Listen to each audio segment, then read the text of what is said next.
Welcome, and thank you for tuning in to A Sound Constitution on CHLY 101.7 FM with Ryan, Matt, Emily, Aminder, Alicia, and Matthew. We are third-year BSN students at Vancouver Island University in Nanaimo, BC. We are working to demystify health issues affecting our community, bringing you evidence-based information about our healthcare. This information is for educational purposes only and does not replace the advice of your primary healthcare provider. We would like to start our show by acknowledging that we are on the unceded territory of the Nanaimo people.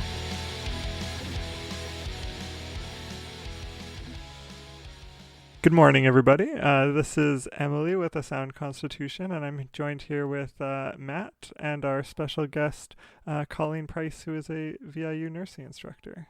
We are kind of doing a little bit of a different type of show. We've had to telecommunicate because of the current situation going on, so the audio quality might be a little bit different. But on today's show, we're going to talk a little bit about social isolation, in a little bit in the context that's going on right now, but also just kind of in general, because we live in a world that we tend to spend a lot more time online and on social media, and there has been a lot of increase in people feeling isolated. The BC CDC themselves did a report on this, and they found that British Columbians over the last few years have been increasingly feeling more isolated and lonely and everything like that.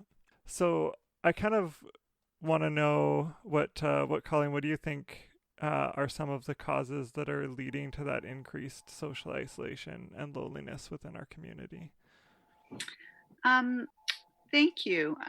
I think it really depends on what population we're talking about.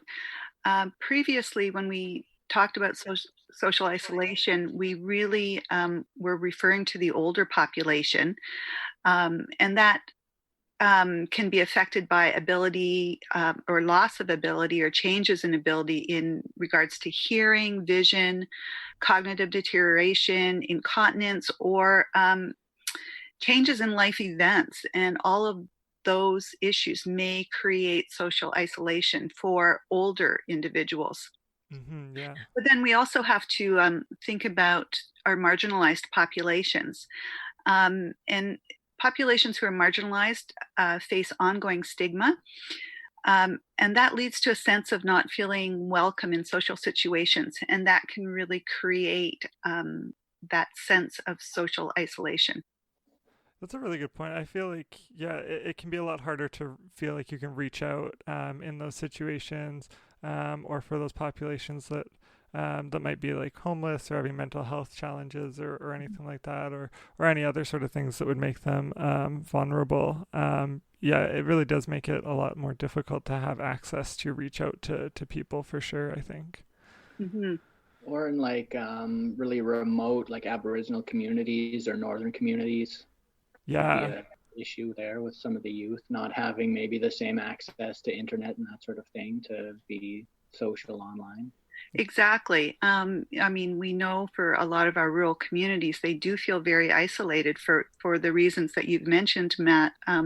Internet, lack of infrastructure, lack of services, and services that may not necessarily work for their situations, right? It's not a one size fits all when services are offered.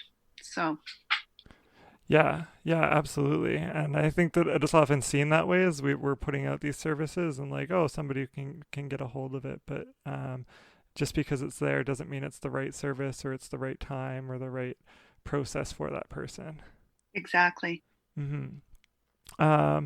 What are some of the strategies that you would encourage people to take so that they can overcome that isolation and loneliness? Well, I think linking individuals to community resources is really important. So knowing what resources are you have locally can make a big difference. And again, advocating for communities to have a variety of resources that will address the needs of various different populations is really important.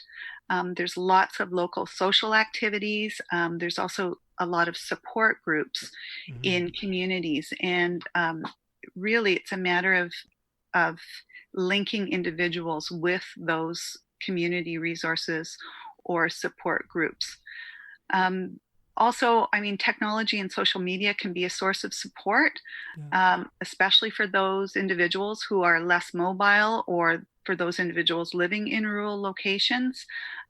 Again, getting the word out as to what is available is really important for people to try and overcome social isolation or those feelings of loneliness. Yeah, I think that's a really good point too, especially with the use of internet and social media. I think it gets vilified a lot, and it does have some issues, especially with mental health and isolation. But it can also be a tool that's used to connect people and help with that as well. Yeah. I think the key with navigating being social online is to just really be careful to monitor what you're getting involved with and how it's affecting you. And if you are aware that you're entering into certain online communities that might have some toxic traits that are affecting you negatively or negatively affecting your mental health, to just be aware of that and be willing to remove yourself from that. Mm-hmm. Yeah, especially like having some mindfulness around things that tend to be more addictive on the platforms, like those likes and everything like that on your posts and kind of... Well, there's internet addiction, like on sort of the flip side of what we're talking about, is becoming an issue for some people, right? And there's people that I've known in my family and just other people that I've come across who have had significant internet addictions where they become involved in these online virtual community type places, and it does significantly impact their actual family and social life. So, I mean, yeah, that's kind of an interesting situation. It's kind of a little bit of it's on the other side, like you said, the other side of the spectrum, where spending so much time in that social circles maybe, and for some people making it more difficult to then connect with people in a more like face-to-face in a traditional way. Yeah. I agree. I think having that balance between supports, really good supports that you can get on the internet, like, with the Canadian Mental Health Association, or, people with a specific focus, along with those face-to-face interactions that people would like to have on a daily basis. I think having that balance between the two is really important. Yeah, I totally agree with that. You kind of need to take the benefits of both a little bit. So the next question I had, we kind of talked about it already, but just the populations that are most affected. So we talked a little bit about the kind of geriatric populations, and I think that's a big part of the social isolation. I know that a lot of us being in the nursing program have spent time in a lot of long-term care facilities, and we've sort of seen that and how people kind of don't visit their relatives as much for various reasons. It's not so much a judgment. Like there's a lot of things that go on behind the scenes in that, but it definitely contributes to that. Are there any other populations that you can think of that might also be affected by that? I think, definitely, there's various populations that can be affected by social isolation or loneliness. When you think about individuals who are going through transitions, maybe some, it's newcomers to Canada. It could be people who have been forced to move because of their employment situation and now find themselves in a new community with no family and no real contacts. It could be, we know that first year students going to university can feel very socially isolated and feel very lonely. This is a new experience for them.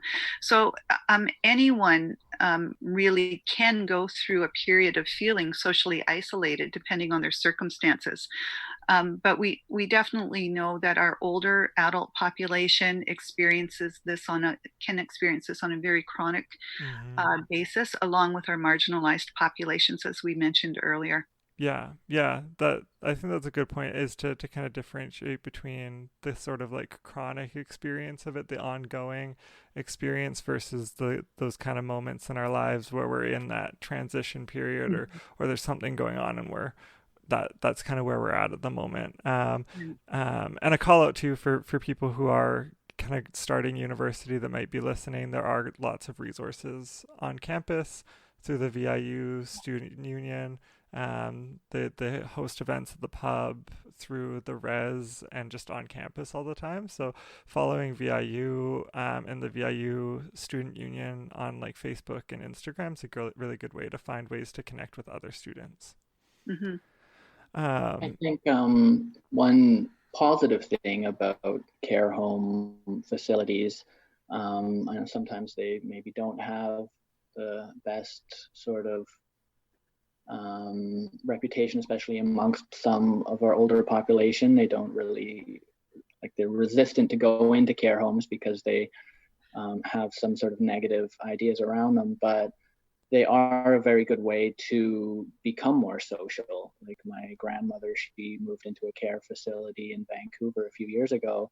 And since then, she's joined like a lot of bridge programs that go on there. A lot of those facilities do have group activities that go on throughout the day, and they do really encourage social interactions. So she's actually become quite social in that way, whereas before she was not the most social when she was living by herself at home. So there is a good thing that way. I think another population that is worth mentioning is sick children who aren't able to go to school or interact maybe with other kids how they normally would, or are stuck living in the hospital for their medical treatment and that kind of stuff. Yeah, that's a really good point. I hadn't even thought about, younger children as, I mean, as a child who had spent time with BC Children's Hospital, not for a longer period of time, but even then, like having had some sort of a surgery or something like that, even that can be a lot, because there's things that change with your body and everything like that, and you're trying to coexist with other students as you come back, and you have these different things going on, and yeah, that definitely does take a pretty big toll, and it's hard for a younger kid to come over. So yeah, that's good. I'm glad you brought that up, Matt. Yeah, thanks, Matt, for raising those issues. And in fact, you do raise a really good point about how progressive our long-term care facilities have become in recognizing how important that social interaction is for individuals, and trying to create activities and ways in which people can, have a choice on how they interact with others within the facility, and also bringing others into the facility, which is not so easy at this point in time. Yeah. But connecting long-term care facilities with preschool groups and doing those kinds of things. There's been some really innovative programs along those lines. When we're talking about the older population, and as you mentioned, you said your grandmother was actually quite more isolated, living at home on her own, and that's where we see it a lot in people. And people don't realize how isolated older people can get if they are on their own at home, right? Nobody's really monitoring how much interaction they're actually having with the outside world. So it's kind of just really important that we keep those individuals in mind. That's very true. Because if they're at home, they're alone. They're not having the other residents there, or the care staff around as often.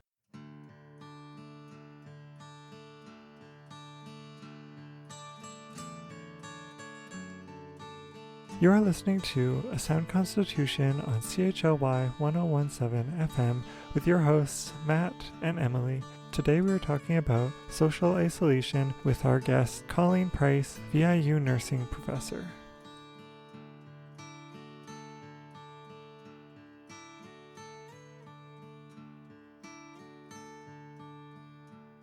one of the things that I was thinking about with the current situation going on at the time of recording, it's currently we're kind of in the midst of the COVID-19 outbreak, and we're seeing that in the care homes they're having to stop a lot of these activities.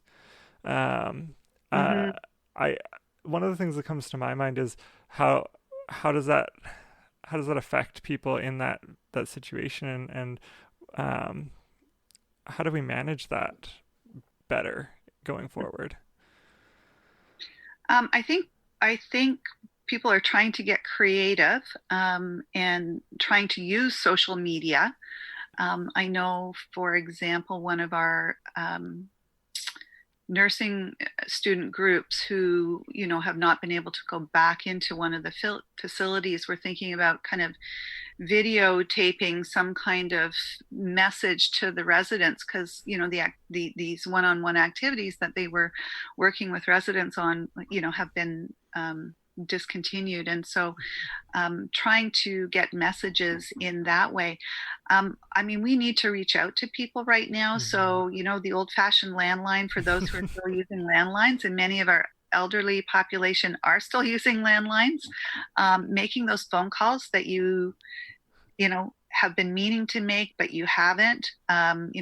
People that you haven't connected with for a long time, or those people that you only connect with maybe once or twice a year because of holidays or whatever. It's really important that we actually start reaching out to Mm-hmm. each other, using telephone, using social media, and taking that time to do that, so that people are not feeling so lonely during this time. Just calling to see if people actually need something. If you're able to actually go out and pick up something for someone because they can't get out, we certainly don't want to be exposing our older population to this virus. So connecting with people and reconnecting with people is really, really important right now. Yeah, especially from like speaking from my generation, it's so there's this like culture of never wanting to pick up a phone. We don't like to receive calls. We don't like to make calls. Everything's text message based and everything like that. Yeah. So I think that's a good point, is to kind of keep in mind that the other populations that are in our life, our grandparents, our parents, and such, might respond better to different mediums, and reaching out by their landline or a phone call or something like that is probably a really good idea. Yeah. I think that I think that at this time, just keeping in contact. I know that for myself, I often fall into the trap of not reaching out to people a lot. If I wait for other people to send me a message or whatever. So I think kind of getting better at, if you're feeling like you need to talk to somebody or you're feeling kind of lonely, start trying to reach out to those people so they know that you need that. Yeah. Because it's a difficult situation, especially right now. With your experience, because you worked a little bit in public health, right? So I'm kind of curious to know on the day-to-day some of the like challenges that you would relate to socialization that people experienced, and what that looked like. People who are experiencing social isolation on a chronic basis can become depressed, and it's really important that this gets assessed on an ongoing basis, so that treatment can be provided as necessary. The other thing that if people are are isolating, the physical and cognitive health, any deterioration may not be noticed right away. So if people are not interacting on a regular basis with others, it may not become apparent that your loved one's mental health, cognitive health, or they're starting to have issues regarding mobility or other physical issues, may not be picked up right away, so they become at increased risk. for a multitude of issues that could arise. So that really is the risk factor for individuals who are isolated. Yeah. And how do you feel like that might kind of worsen some of their symptoms that they're feeling, so that they're increasing isolation? They might already have some mental health challenges or something like that. How does that play into So, it? I mean, all of these, sorry to Oh, no, interrupt no, you. no worries. All of these uh,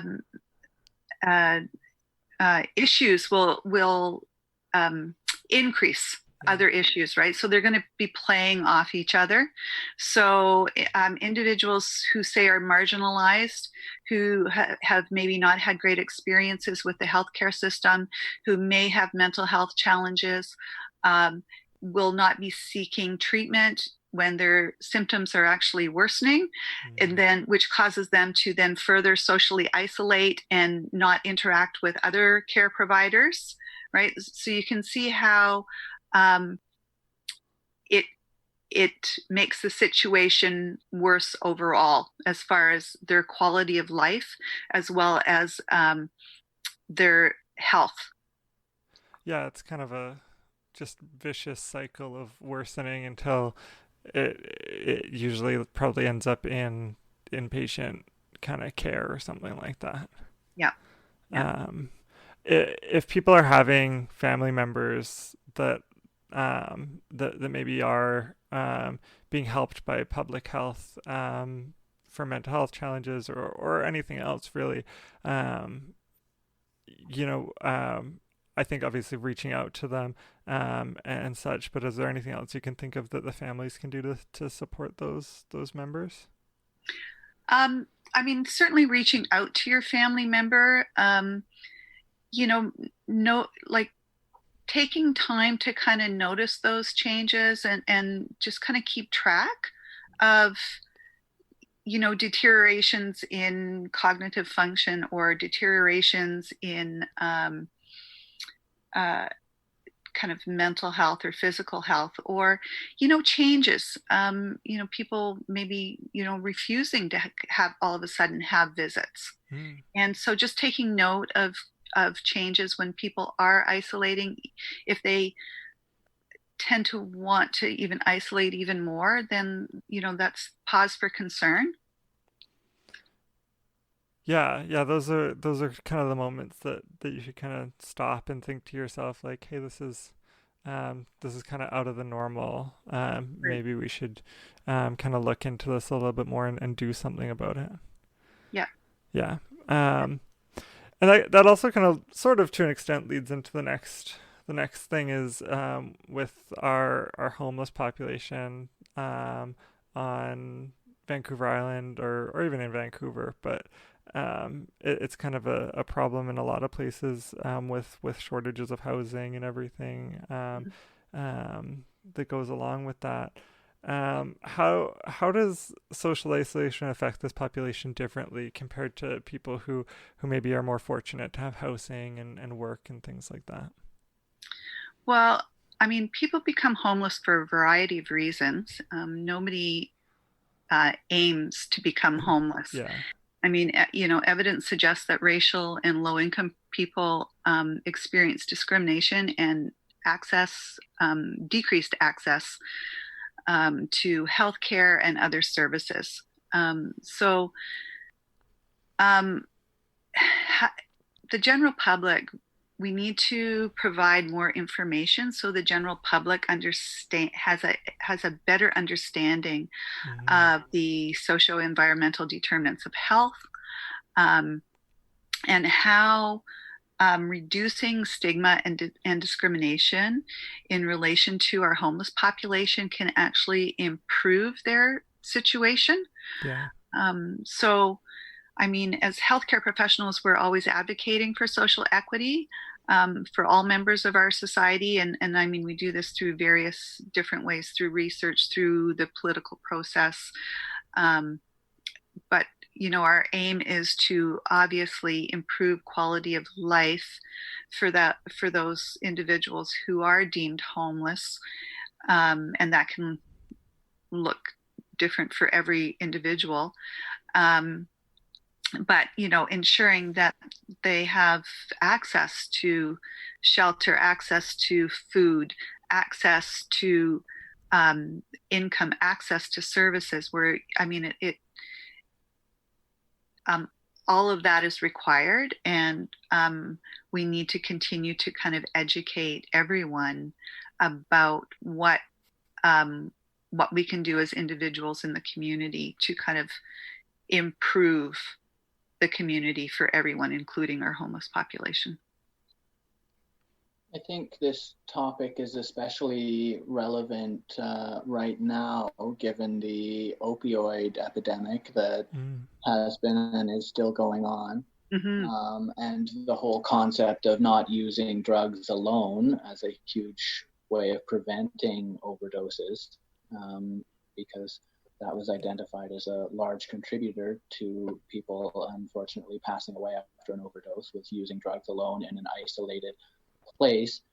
And also with the COVID-19 pandemic going on, a lot of services that have been available to homeless people have been closing down to isolate people further, like to not have the groups of people to prevent the spread of the disease, which is necessary. But unfortunately, a lot of homeless people are finding themselves without these services and even more isolated. So exactly.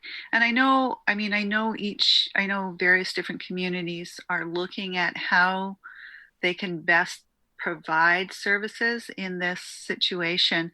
But that's going to look different for every community. I know Vancouver's very much struggling to deal with this issue right now, and how they are going to provide services in a safe manner. And I know there's been a number of people interviewed in Oppenheimer Park who, have said they're very concerned about their safety right now, given the current situation. So, hopefully some good decisions will be made by the various different levels of government to assist the homeless population, both in Vancouver and in other communities here. Yeah, I hope so.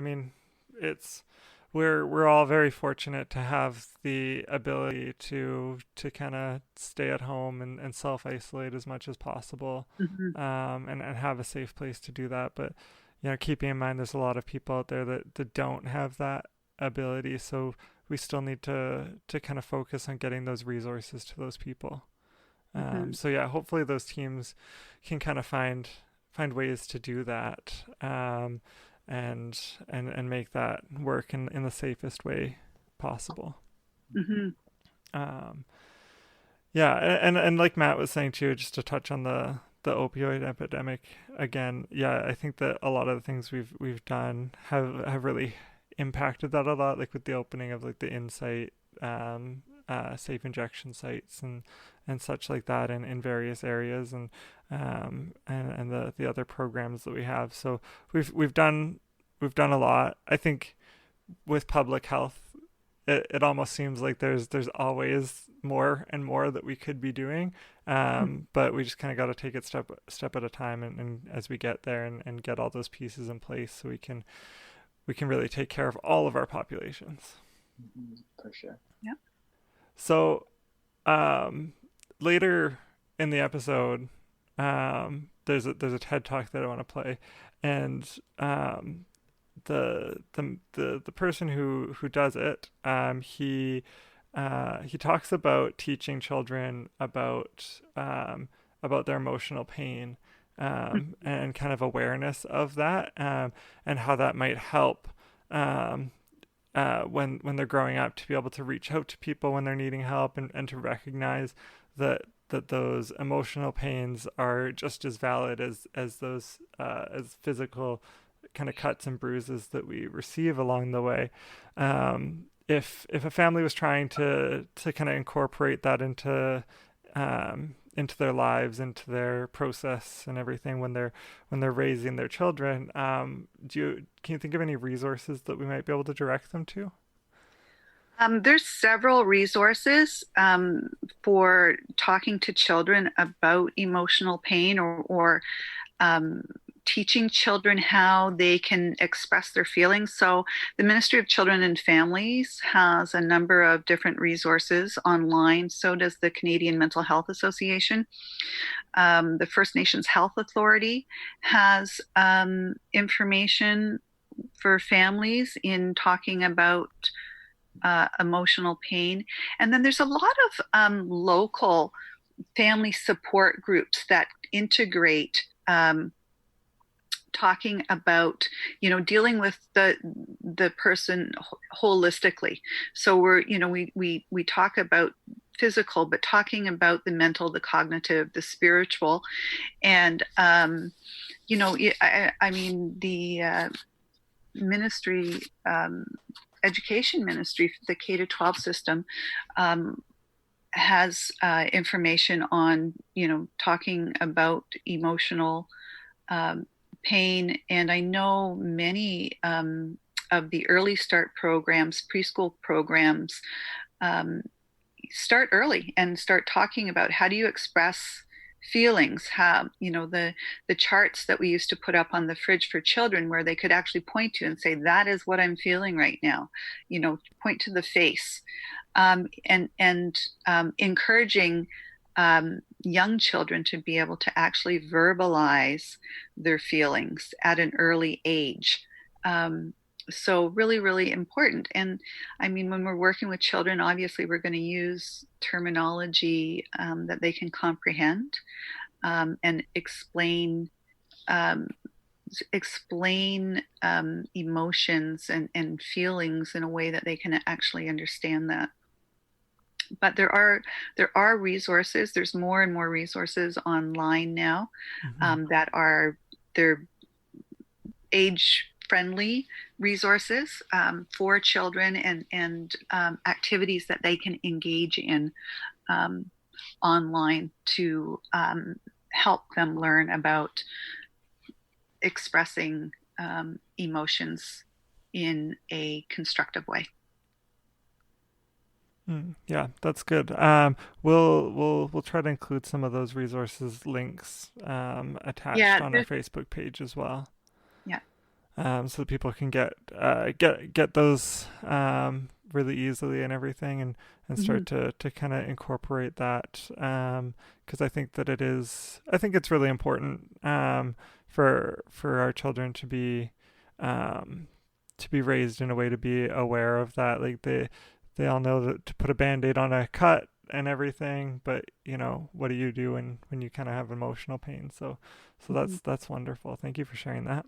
Yeah, totally. It's goes a long way to normalizing any kind of mental health issue. And I know just in my own experience, the number of people my own age or older than myself, and to a degree including myself, who struggle with expressing or having conversations about your emotions. I mean, there's all sorts of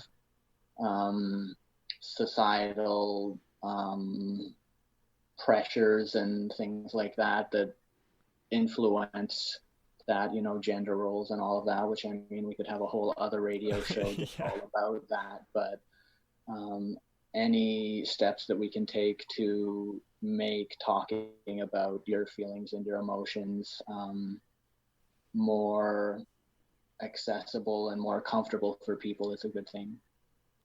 Yeah, definitely, Matt. I mean, not living with trauma, living with emotions that you can't express can be very isolating if you don't feel that there's anybody that you can actually go and speak to about this, and yet you're living with this on a day-to-day basis, and that can impact several different aspects of your life, right? So if we can teach our young ones and educate parents and grandparents, and I mean educate the public that mental health is as important as all of the other physical, spiritual, that we can and get people to continue talking about this, and that it's okay for people to, go through periods where their mental health is not okay, but there's resources, and this can be rectified, and we can, there's things that we can do to assist people, and it's okay to ask for help. I think that's kind of what you were kind of speaking about, is that, for many individuals, asking for help has never really been viewed as being okay. You're going to be judged in some way by someone for doing that. So we need to get past that, for sure. I like that you mentioned too about the kind of starting to equalize how we see mental health with physical health.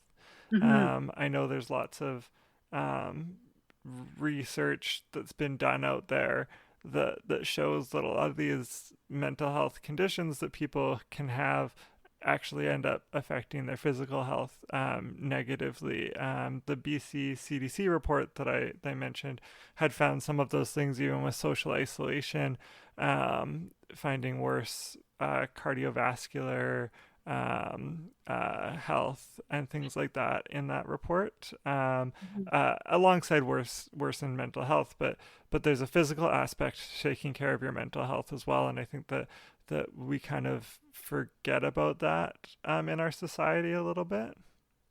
Right. If you're just tuning in right now, you're listening to A Sound Constitution on CHLY 1017 FM with Emily and Matt. We also have a special guest today, Colleen Price, who is a VIU nursing professor. Before we get back to our conversation, I'm going to play a bit of a TED Talk here from Guy Winch, where he talks about how to practice emotional first aid. I think that this is really important for the topic of social isolation, because he talks a bit about it in the episode. We need to kind of learn how to take care of ourselves a bit better and take care of those emotional pains so that we can reach out to the important people in our lives. So here is Doctor of Psychology, Guy Winch.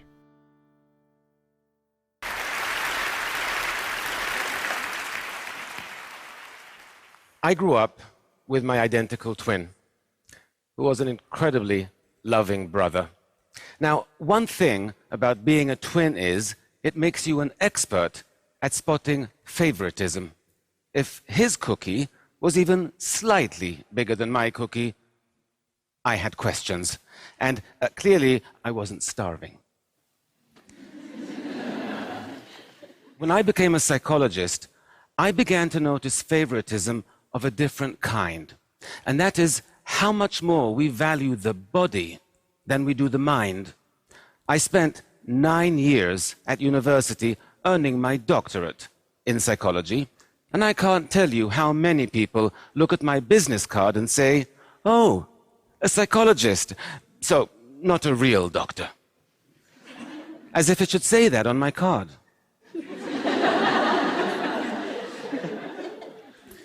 This favoritism, we show the body over the mind. I see it everywhere. I recently was at a friend's house, and their 5-year-old was getting ready for bed. He was standing on a stool by the sink, brushing his teeth, when he slipped and scratched his leg on the stool when he fell. He cried for a minute, but then he got back up, got back on the stool, and reached out for a box of Band-Aids to put one on his cut. Now, this kid could barely tie his shoelaces, but he knew you have to cover a cut so it doesn't become infected, and you have to care for your teeth by brushing twice a day. We all know how to maintain our physical health and how to practice dental hygiene, right? We know it since we were 5 years old. But what do we know about maintaining our psychological health? Well, nothing. What do we teach our children about emotional hygiene? Nothing. How is it we spend more time taking care of our teeth than we do our minds? Why is it our physical health is so much more important to us than our psychological health? You know, we sustain psychological injuries even more often than we do physical ones, injuries like failure or rejection or loneliness. And they can also get worse if we ignore them, and they can impact our lives in dramatic ways. And yet, even though there are scientifically proven techniques we could use to treat these kinds of psychological injuries, we don't. It doesn't even occur to us that we should. Oh, you're feeling depressed. Just shake it off. It's all in your head. Can you imagine saying that to somebody with a broken leg? Oh, just walk it off. It's all in your leg. It is time we close the gap between our physical and our psychological health. It's time we made them more equal, more like twins. Speaking of which, my brother is also a psychologist, so he's not a real doctor either. We didn't study together, though. In fact, the hardest thing I've ever done in my life is move across the Atlantic to New York City to get my doctorate in psychology. We were apart then for the first time in our lives, and the separation was brutal for both of us. But while he remained among family and friends, I was alone in a new country. We missed each other terribly, but international phone calls were really expensive then, and we could only afford to speak for 5 minutes a week. When our birthday rolled around, it was the first we wouldn't be spending together. We decided to splurge, and that week we would talk for 10 minutes. I spent the morning pacing around my room, waiting for him to call, and waiting, and waiting. But the phone didn't ring. Given the time difference, I assumed, okay, he's out with friends, he'll call later. There were no cell phones then. But he didn't. And I began to realize that after being away for over 10 months, he no longer missed me the way I missed him. Now, I knew he would call in the morning, but that night was one of the saddest and longest nights of my life. I woke up the next morning. I glanced down at the phone, and I realized I had kicked it off the hook when pacing the day before. I stumbled out of bed, I put the phone back on the receiver, and it rang a second later. And it was my brother. And boy, was he pissed. It was the saddest and longest night of his life as well. Now, I tried to explain what happened, but he said, I don't understand. If you saw I wasn't calling you, why didn't you just pick up the phone and call me? He was right.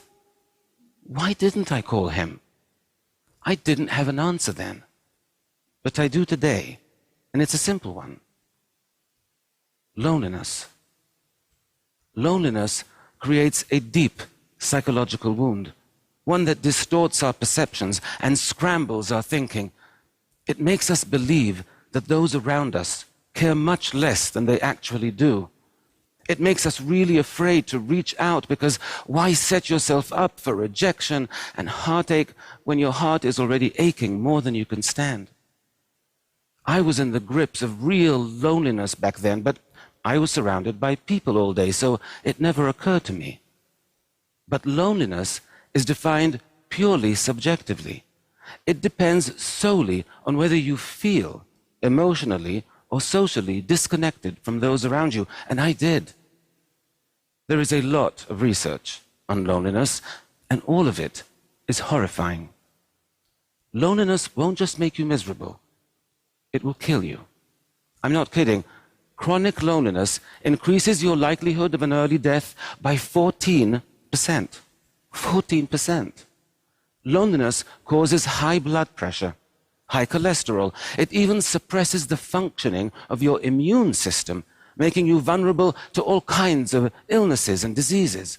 In fact, scientists have concluded that taken together, chronic loneliness poses as significant a risk for your long-term health and longevity as cigarette smoking. Now, cigarette packs come with warnings saying this could kill you, but loneliness doesn't.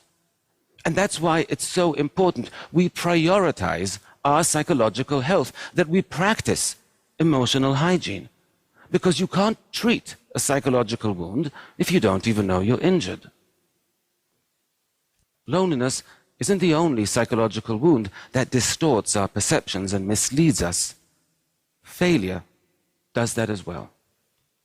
I once visited a daycare center where I saw 3 toddlers play with identical plastic toys. You had to slide the red button and a cute doggy would pop out. One little girl tried pulling the purple button, then pushing it, and then she just sat back and looked at the box with her lower lip trembling. The little boy next to her watched this happen, then turned to his box and burst into tears without even touching it. Meanwhile, another little girl tried everything she could think of until she slid the red button, the cute doggy popped out, and she squealed with delight. So, 3 toddlers with identical plastic toys, but with very different reactions to failure. The first 2 toddlers were perfectly capable of sliding a red button. The only thing that prevented them from succeeding was their mind, tricked them into believing they could not. Now, adults get tricked this way as well all the time. In fact, we all have a default set of feelings and beliefs that gets triggered whenever we encounter frustrations and setbacks. Are you aware of how your mind reacts to failure? You need to be.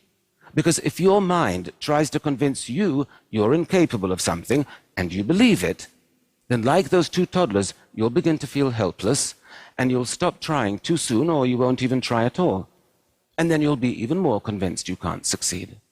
You see, that's why so many people function below their actual potential. Because somewhere along the way, sometimes a single failure convinced them that they couldn't succeed, and they believed it. Once we become convinced of something, it's very difficult to change our mind. I learned that lesson the hard way when I was a teenager with my brother. We were driving with friends down a dark road at night when a police car stopped us. There had been a robbery in the area and they were looking for suspects. The officer approached the car and he shined his flashlight on the driver, then on my brother in the front seat, and then on me, and his eyes opened wide and he said, "Where have I seen your face before?"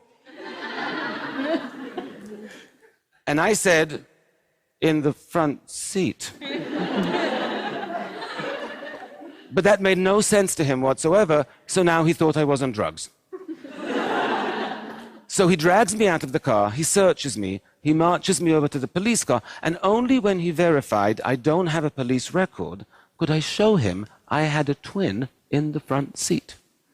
But even as we were driving away, you could see by the look on his face, he was convinced that I was getting away with something. Our mind is hard to change once we become convinced.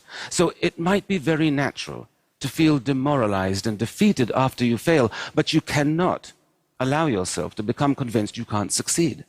You have to fight feelings of helplessness. You have to gain control over the situation. And you have to break this kind of negative cycle before it begins. Our minds and our feelings, they're not the trustworthy friends we thought they were. They're more like a really moody friend who can be totally supportive one minute and really unpleasant the next. I once worked with this woman who, after 20 years of marriage and an extremely ugly divorce, was finally ready for her first date.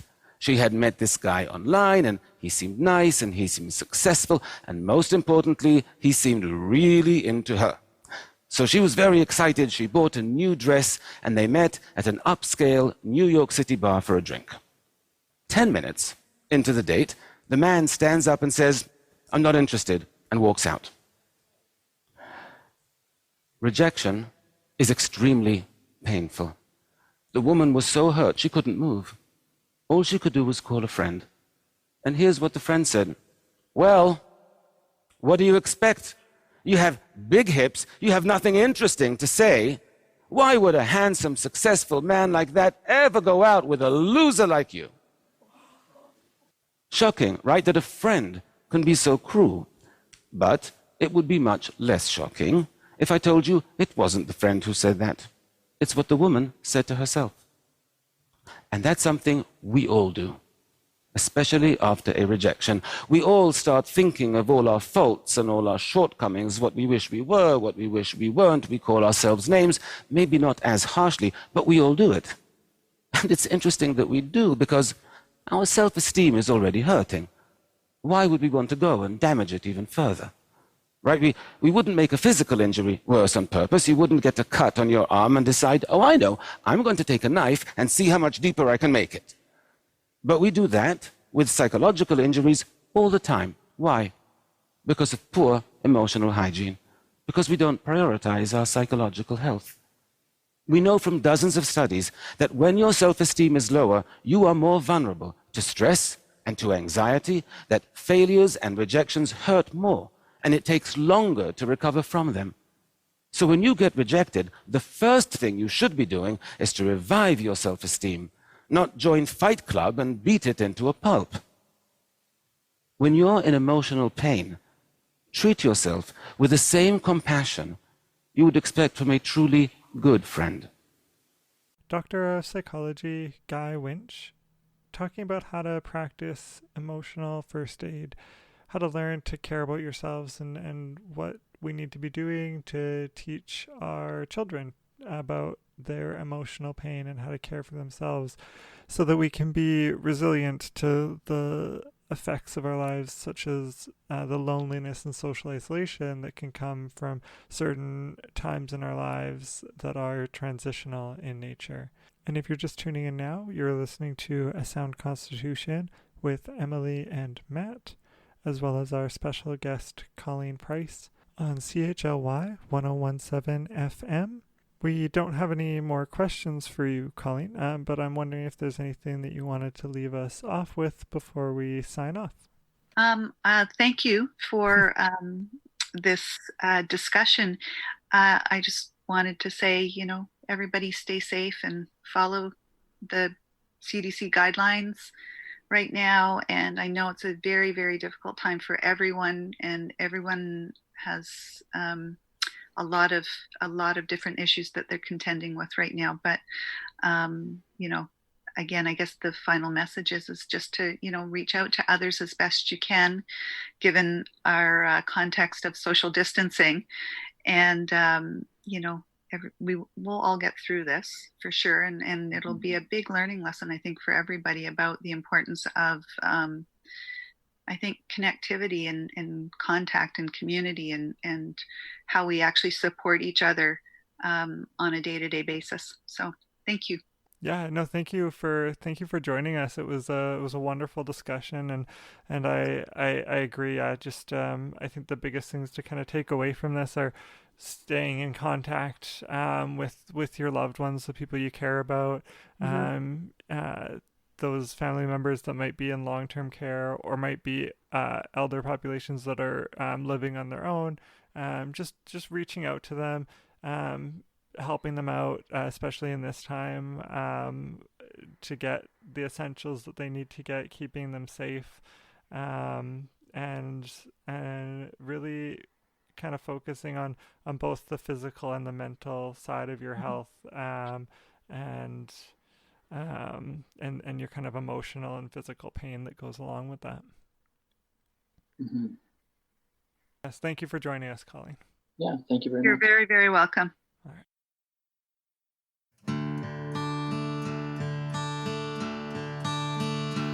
We hope you enjoyed today's episode. We encourage you to reach out to your healthcare provider for more information. Always check out our Facebook page for resources related to today's show. Every episode is uploaded to our YouTube channel if you'd like to hear it again.